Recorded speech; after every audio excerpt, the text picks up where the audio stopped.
Okay, we're going to have another great conversation here. We have David Schwimmer, CEO of the London Stock Exchange Group. And David had spent 20 years at Goldman before moving on to the London Stock Exchange Group. And I'm, David, most grateful to you because you and your group have been major supporters of the center for many, many years. And thank you. And we value our partnership and hope we can continue it. We're delighted to have Gillian Tett here. Gillian is the chair of the Editorial Board and Editor-at-Large US for the Financial Times. Again, the Financial Times is a partner of the Psaros Center. And during the coffee break, Gillian will provide signed copies of her book, Anthro Vision. Right?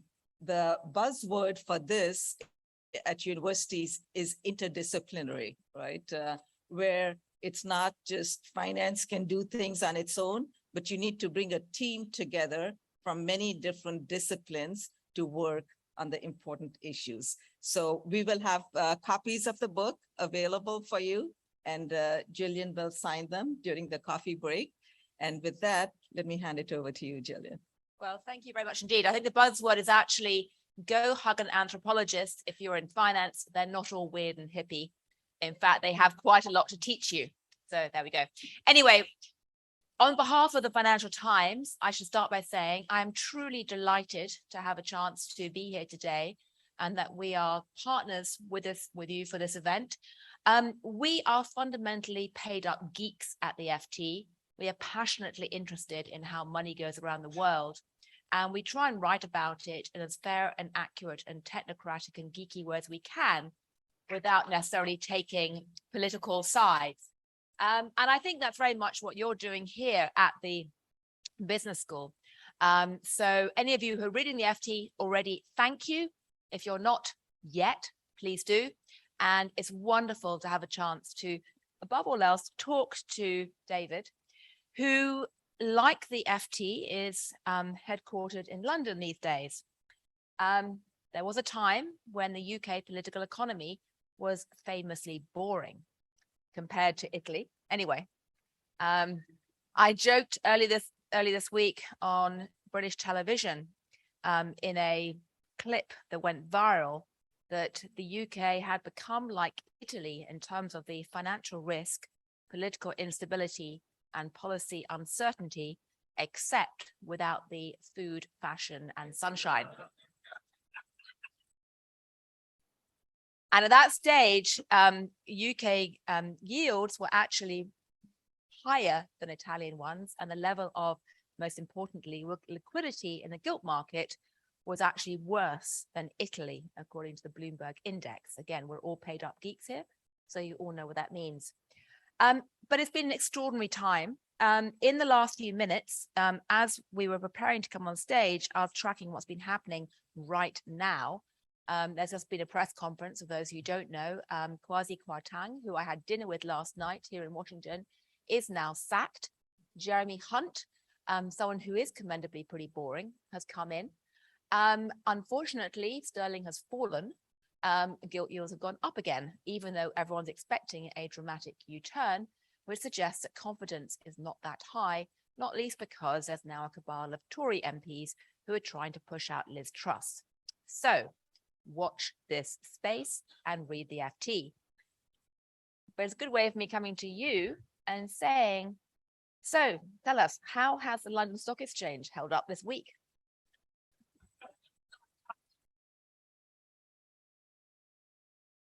Thank you, Gillian. In all seriousness, Rena, thank you very much. And it is great to be here and great to be here with Gillian. We're going to do our best not to go viral in this conversation. Oh, why? Speak for yourself. Yes. So with respect to, I'll answer that with respect to both the London Stock Exchange, but also with respect to the London Stock Exchange Group. London Stock Exchange, great institution, 300-year history, iconic financial entity. and critical to equity trading in the UK and across Europe and in other parts of the world, the most international equity financial center in the world. The London Stock Exchange, many people don't know this, is less than 5% of our revenue. So with respect to the London Stock Exchange Group, we do many, many other things. Just to break it down very simply, in our capital markets business, we, in addition to being an execution venue for equities, we are one of the world's leading execution venues for foreign exchange and also for fixed income, where we are the controlling shareholder of a business called Tradeweb, listed here in the US, leading electronic execution venue for fixed income. We are one of the world's leading providers of financial data and analytics on a global basis. Number one provider of, for example, real-time pricing, but many, many, many other aspects in terms of data and analytics. And we are also one of the world's leading providers of clearing through LCH, London Clearing House, which is the most important over-the-counter clearinghouse in the world. And that actually comes back to your question, where we do clear sterling repos. So UK government bonds. We also clear euro-denominated government bonds and other government bonds as well. But it's actually a very interesting policy question. You said we're all market structure geeks here, so I can go into this. There has been an evolution in the clearing of number of different asset classes, but there's a mandate to clear interest rate swaps, which has been evolving into place since the Pittsburgh G20 in 2009. But there has been an exception in Europe for the mandate to clear swaps by pension funds. Now that exception is ending, I think, June of next year. But how does that connect to all of this? The reason there was an exception for pension funds is that they didn't want to have to keep the cash on hand to meet margin requirements in the context of a cleared asset class. And now we've solved that issue by allowing for the clearing of repos, so that pension funds which are sitting on government bonds can go to the repo market, get cash, use that cash to come up with collateral in the swaps market. But a lot of pension funds have not yet taken advantage of that yet. So what you're basically saying is that if only the pension funds had been wise enough to avail themselves of your wonderful services, none of this would have happened. I think the liquidity could have been made available much more easily than by going to the repo market than by being forced to sell gilt. So when do you put the LDI disaster into your marketing brochure? It's probably not the way we're going to approach it. But I think one thing that we do talk a lot about is our focus on financial stability. And this is a great example of an area where in really a corner of the market that very few people were paying attention to, and that was not perceived to be a source of risk, and certainly not seen to be a source of systemic risk.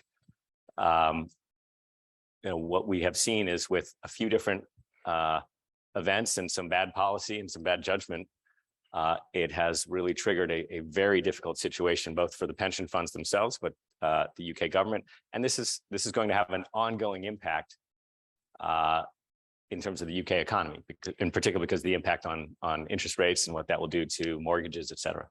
Yeah, I mean, I often say, I ran the financial markets coverage for a number of years at the FT, and I always said it's good to be a geek because things like plumbing get comprehensively ignored because they're so geeky most of the time. But, financial market plumbing is like real world plumbing in that you ignore it when it's going right, and when it goes wrong and backs up and creates a mess, you suddenly start to care about the finer details of the stuff that you ignored. But I have two questions in relation to what you just said about pensions and the lack of clearing and the use of repo and collateral. Firstly, do you expect that they're all now going to be signing up enthusiastically to your wonderful services on clearing? Have you seen any of them knocking on your doors yet? And secondly, Why the heck did nobody at the Bank of England spot this before? I'll focus on your first question. I'd love to get an answer to the second, though. So one of the issues in the with the pension funds in the UK is that a lot of them are fairly small entities. A lot of them haven't had to do much. They haven't had to be sort of front-footed in terms of collateral calls. You mean they were the kind of sleepy B team? I don't know if I would describe them as B team, but in terms of the requirements of the job, it wasn't that demanding. And then for them to get a call in the morning and say, we need, X million pounds of collateral this afternoon, they just weren't equipped to operate in that way at all. And then there were some, in terms, you talk about plumbing, it's been reported that some of the custodians that have been working with them as well also had some operational issues and operational challenges in terms of being able to move that quickly. So again, it highlights what I think is an important point, and you could talk about this in the context of the LDI crisis. You could talk about it on a broader basis, and this is something that we take great pride in being the plumbing of the markets. And if you think about how the world has changed over the last, call it 10 or 15 years, you've had a dramatic increase in the electronification of trading across all different kinds of asset classes. You have had a dramatic increase in algorithmically driven trading. And so what that means is that you can see massive both spikes in volume and market moves in a very short period of time. So that all exists on the front end of the system, if I can put it that way, in terms of the execution venues. But I think the middle and back parts of those systems haven't really caught up with that. So you can see big moves, big spikes in volume, and then as it works its way through the plumbing, again, to use your analogy, that it can create a real backup and a real problem. And I think as we see more types of volatile events, we'll probably see that kind of trend in a number of different areas. We saw it in March 2020, where a number of banks, a number of the CSDs in the settlement space, they wanted to shut their markets. They needed to catch up over the weekends. So we might see more of that. So where do you think, I mean, by the way, I heartily agree. I am going to come back to the Bank of England in a moment, but before I do, I want to ask you, where do you think the next big mess, to keep with the plumbing analogy, is going to happen next? Where is most vulnerable in terms of the next mess? Because we've had peculiar flash crashes emerging repeatedly in equities. We've had flash crashes in commodity markets. We had, the mother of all flash crashes in March 2020 in the treasuries market. Mm-hmm. Chairman Gensler observed earlier that had created extraordinary challenges, partly because, only 13% of cash treasuries are cleared, or were a year ago. So when you look around the world today, where do you think the biggest potential mess is going to emerge next?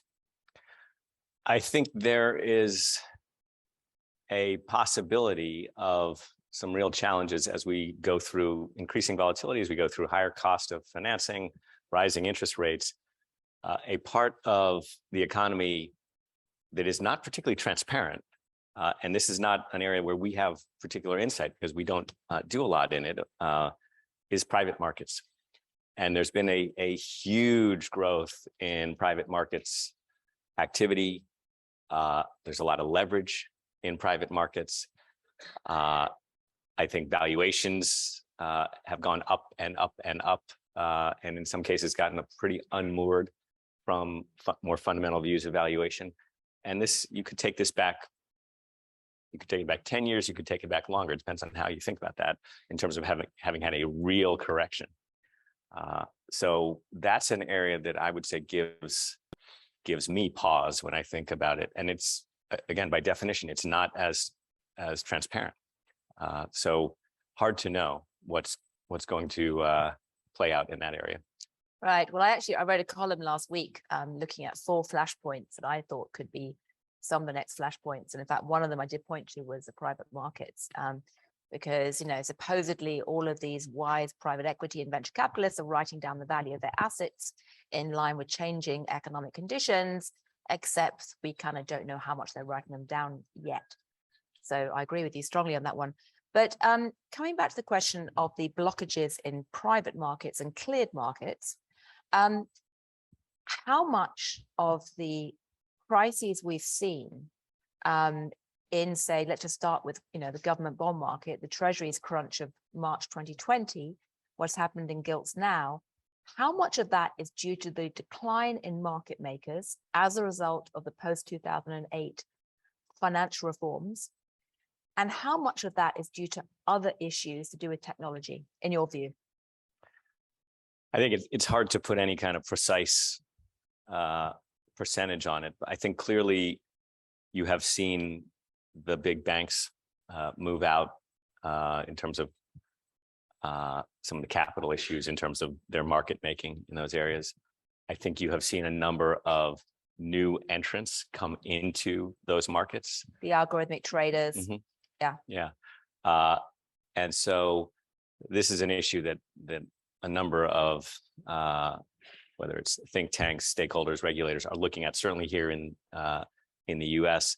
It's something that we don't clear US government bonds or repos. We do clear, we have a very high percentage of the market in terms of clearing, for example, euro-denominated government bonds in addition to sterling. And it is an area where we have found that to have that be a fully cleared market works well. I touched on some of the dynamics in terms of the pension funds and the exemption. I think it'll be helpful when that exemption goes away next year. But we're watching what's going on in the US, and it'll be interesting to see what kinds of changes are put in place in this market. I think. Well, you're basically saying the US should copy Europe. I think in that area, there are certainly some lessons to be learned. Yeah. Okay. Yeah. I mean, the US doesn't have a long history of copying European regulation, but that will be interesting. Yeah. It's, I think that, look, there are lots of issues, lots of complexity, lots of nuances around what the right model is and what the right construct is for the Treasury market and clearing of that market. And in some ways, parts of it are cleared now, but I think there's some issues to work through there, but I think it can be done in a way that makes it a stabler, safer, more resilient market. And when we're talking about the US Treasury market, that's a good thing. Well, yeah, I mean, I guess the question I have is, can we get from 13% to 80% fast enough before we have some kind of crisis erupt in US government debt? And to me, the answer is it's not clear. Do you have a view?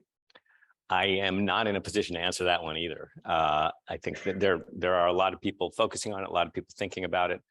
As I think we all know, sometimes the wheels of reform can turn pretty slowly. You're not tempted to jump in and suddenly offer a whole bunch of new US bond clearing services? I think one of the aspects about the role we play in the markets and what our competitors or peers do as well is these are very complex ecosystems. So we could, set up our business over here and kind of put a shingle out and say, here, we're ready to clear. As you know very well, it would take years just for the relevant market participants to connect to us. So I'd like to come back to the question of Bank of England, because Paul Tucker, Sir Paul Tucker, was the former deputy governor of the Bank of England. And he's someone I know well because, as I've written in some of my previous books, he was in charge of financial market stability when I was looking at the financial markets team inside the FT in the run-up to the 2008 crisis. And he has been warning for many years, most recently in the summer, that there was going to be a nasty accident. He has repeatedly pointed out to the loss of market makers and warned that at some point, the central banks will have to come in and be the market maker of resort in the markets. So you can't say, or other people can't say, I'm not saying you say this, but other people can't say that nobody knew about this looming problem. So why are so many bright people so blind and so stupid sometimes? Well, I mean, I try to offer an answer in, my last book. I would say anthropology, tribalism, cultural patterns, incentives have a lot to do with it. But that's my view. But I think, and you see this in markets, and you see this in lots of different areas of human interaction, is that people get accustomed to conditions. And we collectively, macroeconomically, have gotten accustomed over the last 20 years to what is really a historical anomaly in terms of how the markets should be acting and how central banks participate in the context of the markets. I mean, there is an entire generation of market actors, whether traders, investors, capital raisers, people who are trying to learn how to value, all of that has been, I think it's fair to say, distorted over the last, and again, it depends on how you want to measure it, but I'll say 20 years. And there are people who have had very successful, for example, asset management careers because they benefited from the Fed put. And they're not sure how to operate in a world where there is no Fed put. So I think, just to kind of emphasize the point, we had negative interest rates for years. Negative interest rates are crazy. And yet that was normalized for years. So my only point of this is that sense of normalization, that sense of people's senses were a little bit dulled. And if you took a step back, then there had to be a recognition that this time period was unusual and an anomaly, and that there was going to have to be a time period when it was going to change. And here we are now, interest rates are moving 5%, 6%. That wasn't a big deal 20, 30 years ago at all. And the world functioned and operated. It's going to be a huge deal for now. And it will be a very difficult adjustment in a number of economies. And then we'll adapt to that. So I don't think people are stupid. I think people are sometimes short-sighted and have short memories about these things, and they get used to the conditions around them. Well, I put it slightly differently, and in fact, that's what my last book, Anthrovision, is about. That basically, human beings, wherever they are, whether they're in the Amazon jungle or an Amazon warehouse or on an Amazon board, everyone thinks that the assumptions we've inherited from around us are natural, normal, inevitable, and unchanging, and they never are. And the Chinese have a wonderful proverb: a fish can't see water. None of us can see the assumptions that blind us unless we periodically jump out of our fishbowl, go talk to other fish, and then look back at ourselves and see why bright people are so stupid and so unable to see how their vision is clouded by their assumptions. And I think you're absolutely right that, and I write about this quite a lot, that the last 20 years of zero rates have seem to be normal, and they're anything but. Do you have, I'm going to turn to questions now from the audience if we have time. Do we have time, Rima?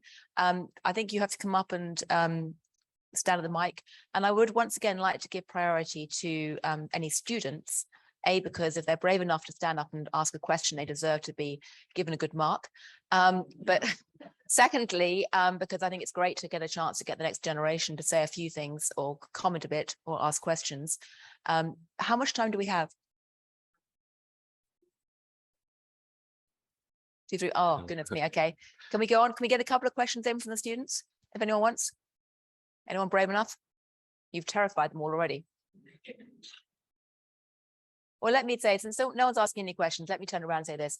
Have you got any advice for anyone who's starting out in finance today, other than go discover the joys of clearing and or work for the London Stock Exchange Group? I would just say, people often, and whether this is in financial markets or many other fields of endeavor, to the students out there, don't set your own limits. In other words, people often choose not to go after things or don't even attempt to do something because they think it's beyond them.